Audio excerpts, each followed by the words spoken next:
Nice. So how are you lot getting on at home? You're getting on well? Are you? Yeah, seems to be all right.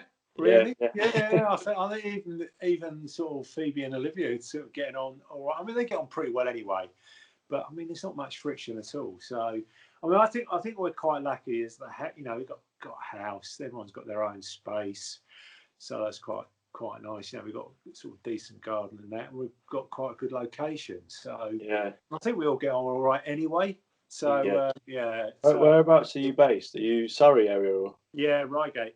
Oh, you're in Reigate. Okay. Yeah, yeah, Yeah, yeah, yeah. I think I was speaking to one of my friends is in a flat in London, like Bethnal Green, yeah, like proper 10-story high, like council flat, and he just left uni and he's gone to work in London, so he's got the yeah, cheapest place he could get. yeah, But I said I feel so sorry for him because he can't even get out of this, yeah, tiny flat. yeah. This Uh, is it. I think this whole thing's going to be very, very different for different people. I feel yeah, really sorry for people who have got a flat. There's been a lot of criticism sort of in the press when people have been out in parks and stuff like that. And I was thinking, do you know what? Some people, it might have been the first time they've had a yeah, real chance just to stop somewhere outside. yeah, Yeah, exactly. I sort of think it's really difficult. So Yeah, I get where people are coming from, saying, "Oh, they shouldn't be hanging around." They've clarified the rules on that, but at the same time, you sort of look at the people who've only got a flat and a really small flat. Yeah, you think, yeah. that It, must be it, tough, really. it has been buzzing. I don't know about you, but around where we are, all of the parks are full. Like the Yeah, walkways are buzzing with people. yeah. Well, I Uh, suppose the thing is as well, people have got more time in their hands, and even if they're working from home, not doing that commute, and you do need to get out and get some exercise. So I think yeah, that was good that the government put that proviso in there, is that you are allowed to go out and exercise once a day, and you should do that as well, because I think it's a really yeah, good thing to do. So, yeah. but yeah, the weather's been really conducive to going out. It's like Oh, fantastic honestly, weather, and no one can go out. Really. yeah. Well, we've been blessed really because if it was raining, you can imagine how crazy people would be going stuck Yeah. indoors or if it was stormy. So we have been lucky on that front. How are you like with work now? Because obviously you're a pilot by trade. Yeah, So yeah. where does that leave you right now? You just So what's happening? So industry wide, it's not good. It's really, really bad. As you probably yeah, noticed, there's not yeah, many aeroplanes flying at the moment. So the company I work for, based at Heathrow, big airline. We're still doing some flying, but it's greatly reduced. Just give you an idea of some numbers. So we would normally fly short and long haul 961 sectors a week. So as of about 10 days, 2 weeks ago, that was down to 68 sectors I a mean, week. And that's reduced even further because what has been happening is we've been doing some repatriation flights, and we're doing more cargo now, just pure cargo flights, which we wouldn't normally do. We primarily do passengers mm, with some cargo sort of added on. So there's really not much flying going on that front. So a lot of people have been furloughed. This term that we use now, it's actually an American term, and yeah, actually I think actually caused companies just on that front, just a lot of issues in understanding legally where they stood with it. It was one of the things that when this all started coming out, this term furlough came out because it wasn't recognised in UK employment law. yeah, So that was another side issue anyway. What does that technically mean? mm, But so for us, we're not doing much flying. So give you an example, EasyJet, I think they've grounded their whole fleet. So everything's parked up. They've got 337 aeroplanes. They're parked up. Virgin have parked their fleet up. I think there might be one or two repatriation flights. British Airways, Heathrow, about 90% of their fleet's parked up. So they're still doing some. It's a lot smaller. So we've all got time on our hands. Cabin crew wise, they've gone into this the government scheme, sort of this furlough scheme. yeah, And the pilots, so us, we've got a slightly different arrangement. So we got our arrangement in just before the government scheme got announced. So we're basically got 50% salary for 2 months initially until we see where this goes, and we've got sort of some forced unpaid leave, which for half the month, but I think in reality it's going to be more than that. So not really doing, there's there's hardly any flying going on. You imagine like I fly short haul, so there's around about 450 captains short haul, so it's about the same amount of first officers as well. But if there's only 30 or 40 flights a week maximum, Yeah. we're What sort not. of flights are going on still? Are they emergency flights to get people? There is still some flight. There's some repatriation flights, but most of those are long haul. So most of the short haul stuff's done. But there are still some flights going on. I think you've still got key workers, and there's cargo. There's still cargo being moved around by air, and we've got a global economy now, so the world is geared up like that. And so you still need to move it around, even if you chose another method of transport. You still got to move it around. A lot of time by air is the quickest way to go. And some stuff, if it's it's got a lifespan, medical supplies is the key thing at the moment. You need to move stuff around quickly. So that is, we are transporting passengers. I can't give you numbers. I really don't know. But all I know is, figures-wise, on the NATS website, NATS do Air Traffic Control, National Air Traffic Service.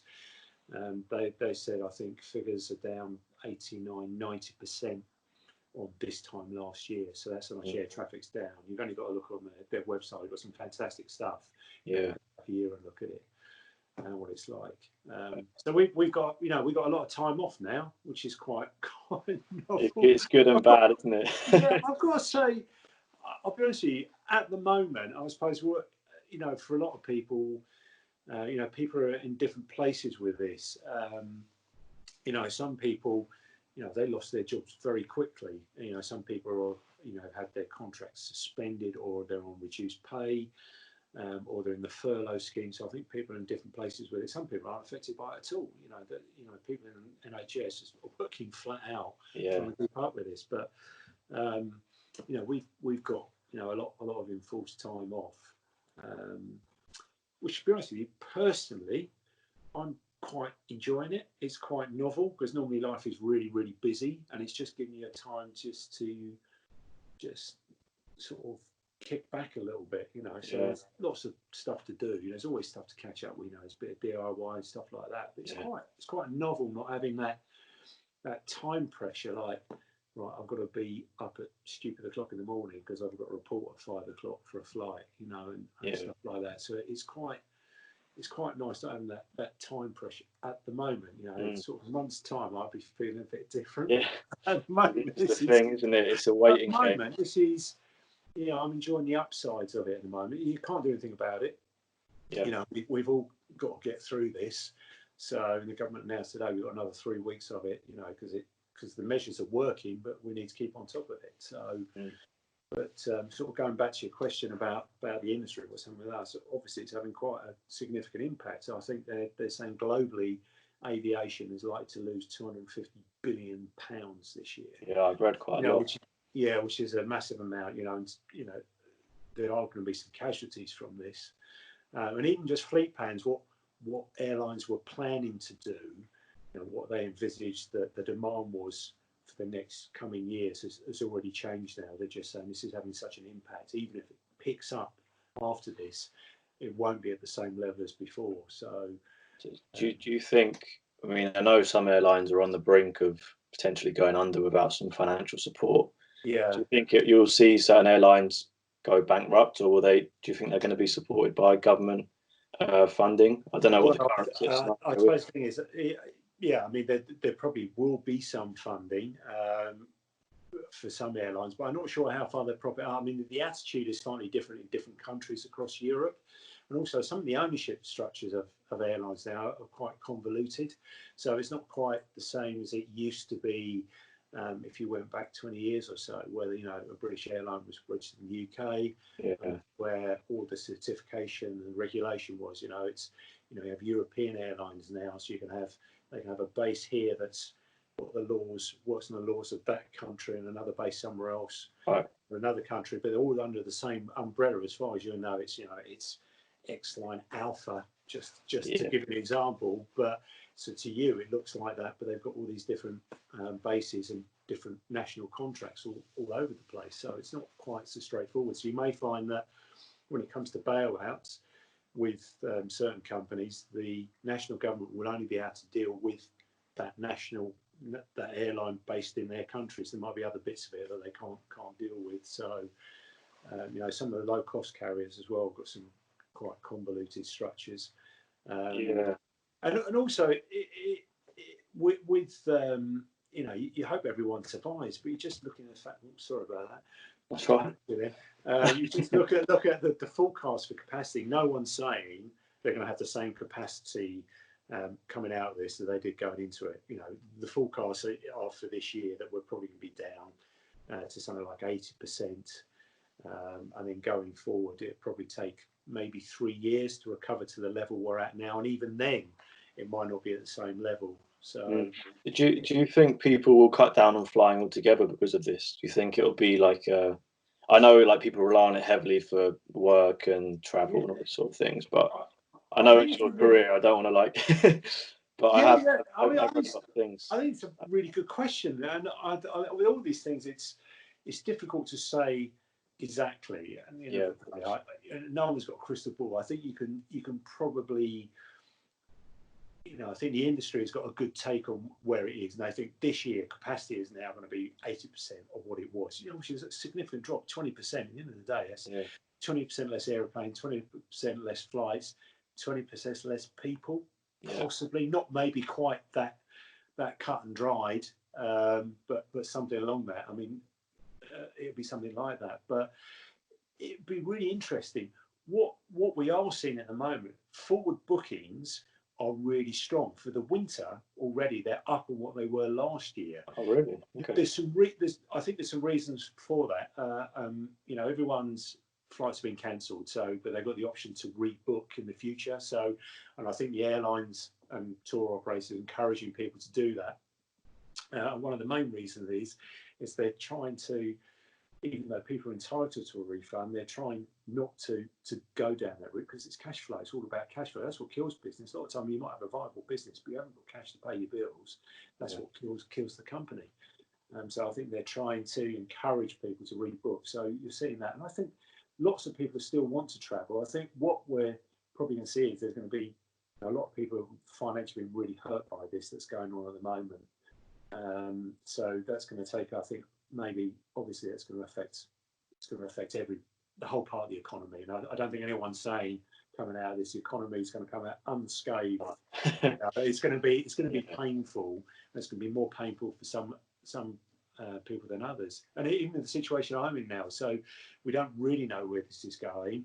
And the company have only really looked ahead at anything definite for the next couple of months. But you know, we don't know how these restrictions are going to be, if they're relaxed, how they're going to be relaxed, what that's going to look like. So I think people probably will be travelling less in the near term. We may also find as well that with the way that people work, you know, a lot of people are forced to work at home now and do conferencing online. So that may really change how people or businesses look at some of the work they do. You know, a lot of stuff I think does need to be face to face. I think there's always going to be something. There's always something about meeting someone in the flesh, isn't there? You know, this is great, but it's not still not quite the same, is it? So, but even so, I think that's probably going to maybe companies going to think maybe about how they do business, and that may affect business travel. But to what degree? Be interesting to see how that all pans out. Really, I think when it comes to just general travel, people like traveling. They might think twice about air travel. I mean, I don't know if cruise ships might be affected more than this. I don't know. So, and even going on holiday, you know, people, you know, I think people see that as almost a necessity. You know, it's become one of those things. People see it almost as you don't forego holidays almost. That's really one of the things that you really try and avoid not to do. People expect to go on holiday. So I think people still want to travel. They still want to experience places and go. But I think from what the industry experts, you know, travel's definitely be down over the next year, probably next year. And even with this pent-up demand that we've got for the winter, it could be a case of we're just kicking the can down the road from now. So maybe next year we don't really know what it's going to look like until we get semblance of normality. Yeah, I think the fallout will be interesting. And like you say, I don't think we'll really know how it's going to develop until we get there and we see what happens. Yeah. Before this all happened, were you like a frequent flyer? Like, were you flying a lot? Like how often were you like manning the airplane? Well, work-wise, so we would work roughly about, I suppose, about 20 days of the month, something like Okay. that, 19, 18, 19, 20 days of the month. It sort of varies from month to month. Obviously, you've got leave in there. You work a 24/7 pattern, so that varies. So you're quite busy. You might do, and I'm specifically talking about short haul because that's what I do. But you may do 4 flights a day. If you It's intense. yeah, it can be really intense. Or you do longer flights. So if you go further away, you just physically can't get so many flights in a day because you've got flight time limitations on what you can and can't do. So once you start getting down to the Middle East, which we can just about do, and that's what we did on short haul. So we get down, just past the Greek islands, you get off down to the Middle East. Those flight times are about 5 hours, 5.5 hours coming back. So that's the flight time. So once you've got your pre-flight planning, getting the aircraft prepared, ready for people to board, getting fuel on board, all the bags on board, ready to go. Of course, it drags your day out as well. That's all part of your duty, part of your day. It's not just because you pitch up just before you get in the plane and go. So that's how it works. And how did you get into flying? Was it always an interest of yours, like since you were younger when you were like growing up? Yeah. I suppose I didn't get into it straight out of school. So I was interested in flying. Did a bit of air cadets at school, but when I left school, I didn't go into flying. So I went off and did various other things. And I'll be honest, I thought it was probably going to be out of my reach because I looked at this career advice at school and I said, right, you need to do A levels. You either go into British Airways, get into their cadet scheme, join the Royal Air Force, or you fund it yourself. So we're going back now. I left school almost 40 years ago. So, and to pay for your own flying license then was £50,000. Now, considering a house back then would cost you about £50,000. That's a lot of money. Yeah. The correlation now is not quite there. I mean, it's expensive to get a flying license now. To go and do it, it's still getting on for £100,000. So it's twice the money. But if you compare that to a cost of a house now, that's not quite so much. But it's still an awful lot of money. And there aren't many sponsorship schemes. They're just non-existent now because the airlines have found that people want to do it. So there's no real need for them to finance it. There's ways you can go about financing it through banks, getting loans, and they're tied into flying schools. But the way I got into it is a route that is not so prevalent now, just because they've changed some of the licensing requirements. So I went through the route of becoming a flying instructor. So I was doing fairly well in my career at the time, always interested in flying. So I went to have flying lessons just to get my private license, just to fly light aircraft. But there's also, you could use that to build up your skills and experience. And then you could go on to take the flying test and flying exam to actually get your commercial pilot's license and get into aviation that way. So that's called the self-improver route. We call the modular route now. Okay. So you can still do something similar now. You basically do different parts of the license. You do them in modules rather than doing it as what they call an integrated course, which is a full-time course. You can do a modular course. So that's the way I got into it. But I didn't really get into that. I didn't start learning to fly until I was 26. So I became a flying instructor. I think I was about 28, 27. Yeah. 27. I imagine in that time the technology's changed quite a bit since just the development of technology is so fast now. I imagine the plane rapidly changed. I mean, the basics of flying aircraft haven't changed at all. It's still got you can't change physics, so you can't change the basic controls of an aircraft. So that hasn't changed at all. What you have seen is the technology for navigation using radios has improved. GPS has improved. Beyond all recognition, what you had there. The basic skills are still taught because you still need that. So you still need to know how to read a map, do some dead reckoning navigation. Those basic skills. You need to know how to fly an aircraft. Basic theory of flight, principles of flight. Mm. So all the basics are still there, but the technology of the aircraft has moved on. But you learn all that. You get trained on how to use all the equipment on the aircraft and the facilities and how it all works and what that's all about. So when you've done your flying training, you go on to an airline, you're pretty much ready to go. So the next step will be doing a type rating course for the particular aircraft you're going to fly, and you get taught a bit more detail in. Is the change from a small aircraft to a commercial aircraft, like, is it a big jump, or is it quite similar and it's just a few more sort of Well, basically, yeah. I mean, it's a big step. Obviously, going from a light aircraft, a Cessna 172 or something like that, you then do a twin-engine aircraft, going on to an airliner. It is a big step, but the principles are the same. I think the big changes, and this is all covered in the course as well, and it's all the training is fantastic, because you can go from having no experience to flying an airliner within 200 hours of flight training. Now, there's an awful lot of ground training with that as well. There's a lot of academic work with that. The actual flying training is round about that.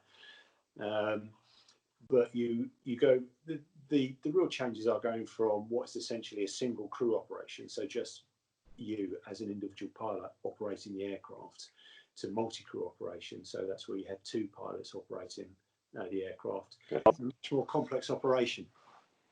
So that's the real differences. Obviously, an airline is a lot more complex compared to a light aircraft. So there's a lot more systems on there to manage, particularly the ways you need to go about doing that and handle that to make sure the operation is safe and keep the aircraft safe. That's all covered as part of the course, and all covered in the training when you do the conversion course. And even when you get to the airline as well, the airline will put you through further training as well. So you may have gone to an airline and done a type rating course. It'll take you about 2 months to do, but you'll then do what they call line training as well. So you'll be flying commercial sectors, because you've now got before you do that, you've got the license to operate, but you're just getting further improved training just to dot the I's and cross the T's, really, to bring you up to sort of operational experience you need. Because you can't buy experience or training. You can only get it by doing it. So that's really, in simple terms, what line training is about, really. I was just thinking, I imagine there's a lot of new and young pilots who have just come through the scheme, and now they've got this coronavirus pandemic, and they've had maybe 1 or 2 flights, and now perhaps they'll be worried about their future as a pilot. Yeah, absolutely. Yeah, I mean that is but really unfortunate timing for those guys. Yeah. And even guys and girls going through their courses at the moment. This is obviously they're going to be looking at their job prospects at the end of it and thinking, well, it's not going to be good. So in the short term, that probably will be the case. If airlines are possibly laying people off or asking people to take retirement, or they're giving out part-time, because that's one way of managing numbers. You can give people part-time who want it. There's not going to be so many job opportunities in the near term, but it will come good. It always has. I mean, I think this is particularly intense. This effect it's having on industry in general, the economy. There's no doubt about it. But we do have these, and when I got into flying, my timing was abysmal. So I went into becoming a flying instructor, thinking, I'll do this for 18 months and I'll have an airline job then. And then we had the Gulf War. So that stopped all that. I spent 4 years being a flying instructor rather than 18 months. And then, things didn't start picking up to the mid-90s. And then in 2001, you've got the September the 11th and the effect that caused. And then you've got the financial crisis in 2008, which went on to 2010. And even you got a short blip as well in 2010 with the Icelandic volcano as well. So of course, the ash. Literally about the 10th anniversary of that. So we do have those. I think what's happened over the last decade, we've had probably an unprecedented period of growth, really, where the economy's just got better and better and better and better. So I think for people getting into the airline industry, it's been a really good time. It's just been a continual uptrend. But I think we're just seeing that blip now. Yeah. Obviously, no one can really predict how long this is going to go on for, or what the implications are likely to be. But I would have thought it's just the ballpark. I think it's probably going to knock everything back a year. I mean, just before this started, Flybe went bust just at the start. Yeah. They're not a huge airline, but that's still, you know, airline employees who all got experience, who haven't got jobs, who be looking for jobs. And then we don't actually know what the effect is going to be on other airlines, whether they're going to make permanent job cuts or whether they're temporary, you know, what the effect is likely to be. I think at the moment some of the majors are just trying to hope it's a temporary thing so they can hang on to their staff, maybe redeploy them in other areas. Yeah. Measures to measure the numbers.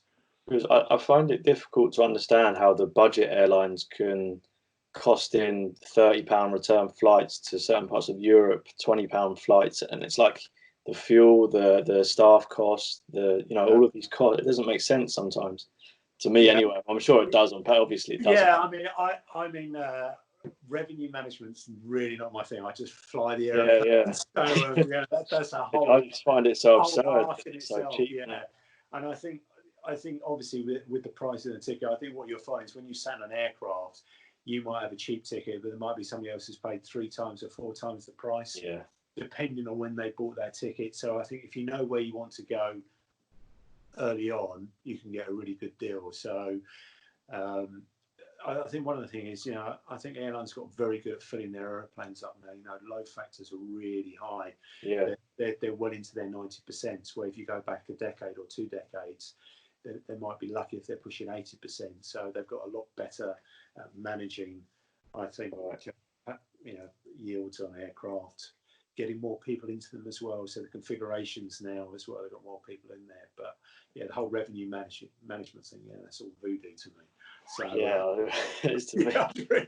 Yeah, they managed to do it, and that's how they do it. But I think it's because they just look at volume and overall. You know, they will have some flights because you're running a schedule where you might not make money on, but over the year you will probably, obviously you need to turn a profit. And I think that's how airlines look at it. They look at either over a season, either the summer season, winter season, or the whole year. And I think that's how they generally manage the revenue and the yield.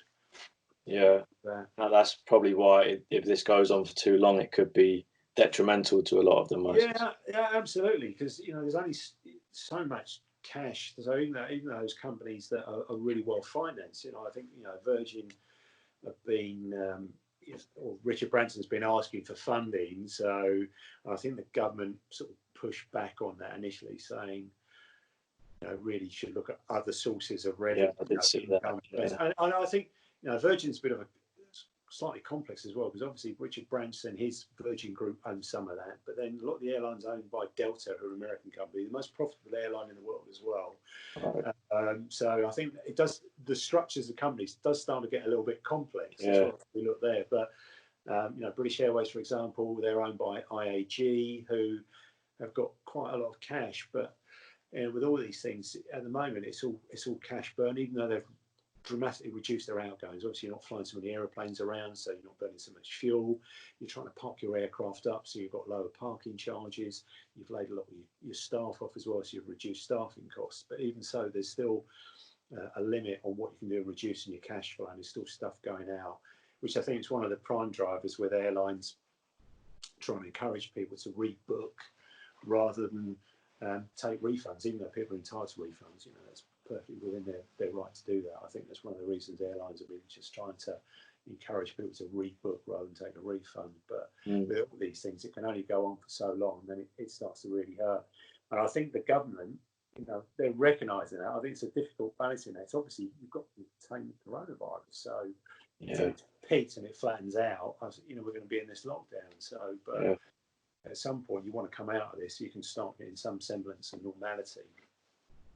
When that's going to be, that's the tricky one, isn't it? Because I think even if we come out of the lockdown, it's not going to be right. That's it, all back to normal. No, exactly. It would be. I'm sure it will be a phased approach, and I think we're probably still going to have social distancing for a good few weeks after the next 3 weeks as well. So, but yeah, we'll see. I wanted to ask you about your charity at the Croydon Airport as well.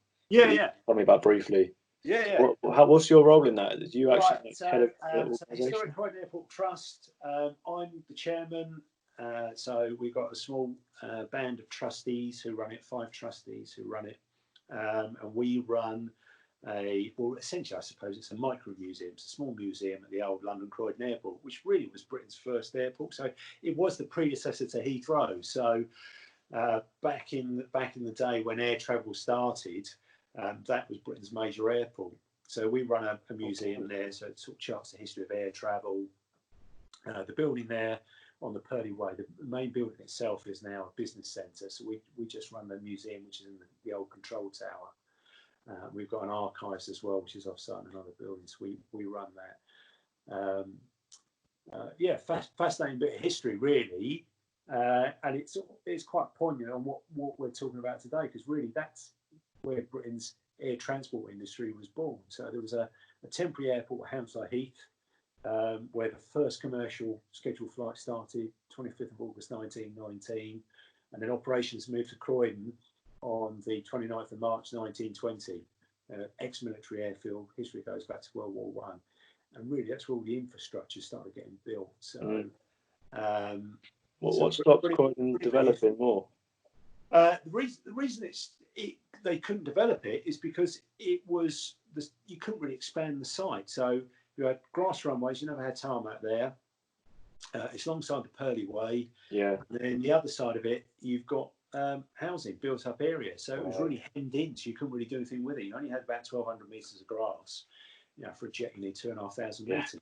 Yeah. It just wasn't big enough. And as you know, aircraft developed so rapidly in the interwar period. And that's where the biggest bit of air travel growth we've ever had is. But it's one of these things we don't really look at that. Everyone thinks air travel post World War II, jet aeroplanes, but really a lot of the legwork and the foundations were all put in the interwar period. Because it was a completely new thing in World War One. But World War One was really important because you had 3 things happen. You had the development of aircraft, so they got bigger, they could go further, they got multi-engines, and you're using that World War One technology. So the first bombers can now be converted to passenger airliners, so they can carry lots of people. Radio technology, which is really important in developing communication and navigation, but also regulations. You had at the peace conference in Versailles, a lot of people don't know about this, but alongside that was another conference looking at putting all the international regulations in place, the first international regulation that made air travel that we have today possible. So, you know, how you're going to allow an aircraft fly over your airspace, what are those rules going to be, you know, what are the conditions of carriage going to be, licensing requirements. So it all started there. And then for Britain had just a few quirks, I think, of fate and decision making. By 1922, Croydon was not only the UK's major airport, it was the only international airport, bar an emergency diversion airfield down on the Kent coast at Lymm. So that was it. So if you wanted to go anywhere, you had to come to Croydon. And then you had Imperial Airways formed in 1924. So there was only 4 British Airlines at the time, and they were all merged together to form Imperial Airways in 1924. Right. Then their base was at Croydon. They also did a flying boat service out of Southampton to Guernsey, but they were the only airline in the UK. So now you've got the only airline in the UK with their land-based operation at Croydon doing the international flight. So Croydon became the absolute epicenter of air travel in the UK, developing that. And that's how it was all the way up until the Second World War. You had all these record-breaking flights and all these routes that we've got going eastbound in the Eastern Hemisphere all started out of Croydon. So when they started doing routes to, you know, going intercontinental to India in 1929 and South Africa in 1932, and eventually getting through the Middle East and the Far East and onto Australia in 1934, down to Australia. All those routes were started out of London Croydon Airport because it was Britain's airport. So incredible bit of history. And we've got a little museum in the tower, which is the world's oldest air traffic control tower. It's not the first one. The first one was built at Croydon. That was a timber one. But it's the oldest surviving air traffic control tower. That was built in 1928. So we've got a museum there. We run that. We open it up to the public on the first Sunday of the month. We do a few private viewings as well for small groups, if we've got the volunteers, because we're all volunteers. So and at the moment, you know, obviously the coronavirus is really affecting us because we can't open the museum, which is where we get all our donations from. So So we normally get about 200 people through on an open day, so which is not bad for a little museum. So it's good. Obviously, we've got a few things online, but it's not the same.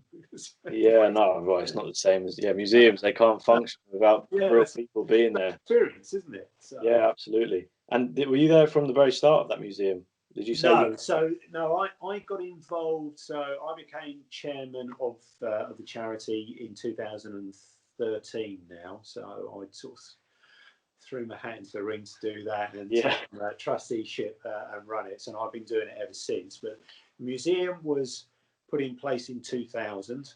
That's when it opened, and it was actually the museum itself. That whole project was put together by the previous landlord of the building and Croydon Council. So and we sort of our charity, our part of it really was sort of the expertise on the history. Really, you know, what did it look like? How can we put a museum in the control town? What was there before? And the reason for that was, as the previous landlord, he wanted to get planning permission to extend the building and convert it to a business centre. So the tower actually at the time was derelict. The top floor was just derelict, so it was all bricked up. So what they've done is they've renovated, restored it to look like it would in 1928. So we've got museum exhibits there, we've got installations, and it's partially restored to look like the air traffic control tower, the operation of it in 1928. So it's quite okay. It's really good, really interesting. And in fact, there's some really good stuff on NAT's website. So NAT's Aero, so they're the National Air Traffic Service for the UK. Some really good stuff on there because it's their centenary this year. It's also the centenary of the airport, slightly different two different things, but actually combined together really, because Britain did a lot of the development of early air traffic control. So they've got some fantastic stuff on their website. And we've got some on ours as well. So we've got Historic Croydon Airport, we've got a website, and that's Aero, you can look at that. But they put enormous amount of funding behind it and effort behind it to sort of chart the history of NATS, which is really the history of air traffic control. So because we were really right at the forefront of developing some of the major innovations with air traffic control. So I think with air travel, we'll take it for granted really. Just like jumping an aeroplane, you can go halfway around the world. Yeah. But there's an awful lot of infrastructure and different components to that to make that work. And of course, it's all started from scratch. You know, there was no 1990. There was no model of what it was going to look like. No. I was sort of opened the box and goes, ding, global air travel, off you go. Yeah. It really had to be built from scratch. A lot of it was almost that feedback loop of trying to do stuff. What works, what doesn't work, what do we need, what technology we got now, how can we use that to make this safer and work more efficiently and work better. So it's really fascinating bit. I imagine it's a welcome, not break, but I imagine it keeps the passion for planes alive by having that. Does, yeah. I mean, I suppose I am interested in. There's no doubt I'm interested in. Yeah. Aeroplanes and aviation, but it's more. I think sort of the museum. It's more about. It's not really about aeroplanes because air travel is not really about that. I think everyone thinks, oh, that's it. It's all about aeroplanes, but it's not. It's really about people doing extraordinary things. You know, extraordinary creativity and innovation and ingenuity. And we look at some of the technology we've got and we use every day. You know, a lot of it was driven by technology coming out of the aviation sector. So I think it's really interesting. It's air transport. You know, people like travelling, so we like to go to places and experience things. Really, that really is the start of it. So it's good. It's busy. But I do agree. I think people take it for granted now that they can go and see all these cultures around the world. Yeah. People travel all the time to Thailand, to South America, to Asia, and it's just a normal thing now. Whereas 20, 30 years ago, not even that, like, people couldn't do it at all. Yeah. Let alone the affordability of it. This is it. I think this is the thing that's become really affordable now, which is good. In some respects, you could say that's quite democratic because pretty much anyone can afford it now. We should go back 30 years. It was expensive. You could do it, but it was expensive. If you wanted to go to Australia, it was a lot of money. you know, and going right back to sort of year zero, sort of 1919, it cost you £44 to fly to Paris.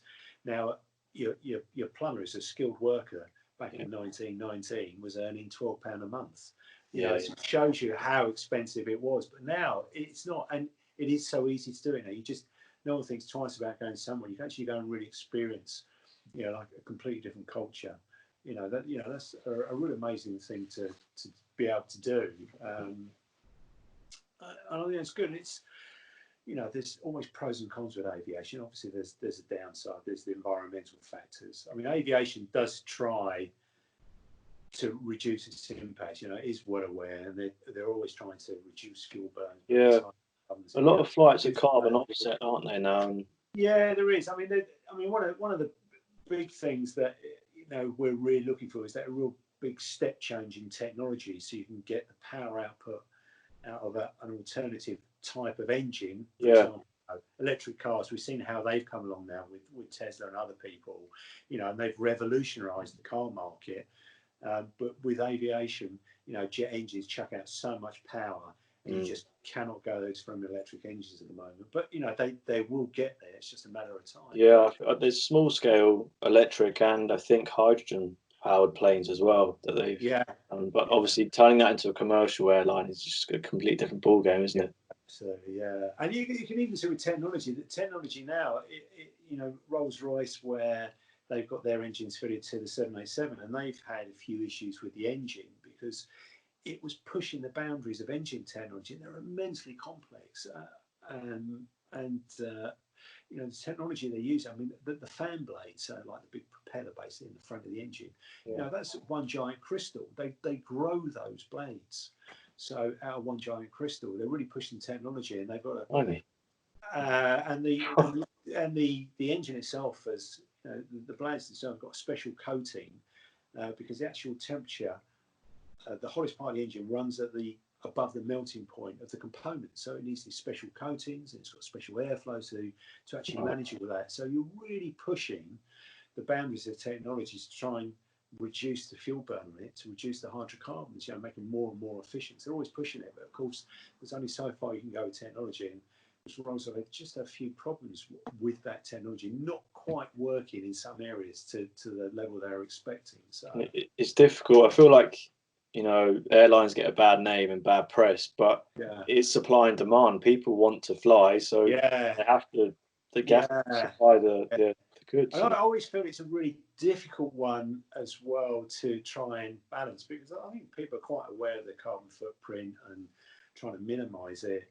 You know, there's always talk about you know, different ways to try and manage that, and most of the way of doing it is taxation. But to me, that always seems really unfair, because generally, if you start pricing it, what you do is you price people out of the market. So it's then this case of, well, there's always going to be people who've got enough money to fly. There's always going to be that. So you're never going to stop it like that. So I think it's quite a complex problem, really. So I don't have the answers. I'm just a pilot. No. Wish you did, but I mean, I think it comes down to technological innovation when they can make a sustainable airline that's not running off fuel. But obviously, that's a long way off. But I think maybe. Yeah. But who knows? Future. Yeah. Your lifetime, probably not mine, but you're far younger than I am. So. Yeah, we'll see. But yeah, it was lovely to speak to you. Yeah, good to talk to you. Yeah, and I suppose, but hopefully you get back in the air soon. Yeah, I think we've probably got another 6 weeks or so of this, maybe, before we see any sort of pick up the phone, maybe longer. So looking forward to getting the museum open as well, but considering that's pretty much a mass participation event, really, I think that's going to be some wild. But otherwise, first Sunday of the month, come up to the old Croydon Airport on the Pearly Way. 100%, and send me some links, and I'll put them in the description so people can check it out once we get out of coronavirus, hopefully. Yeah, that'd be great. Yeah, I'd love to. Yeah. Good to talk to you. All right, nice to meet you, Ian. See you later. Cheers. Thanks a lot.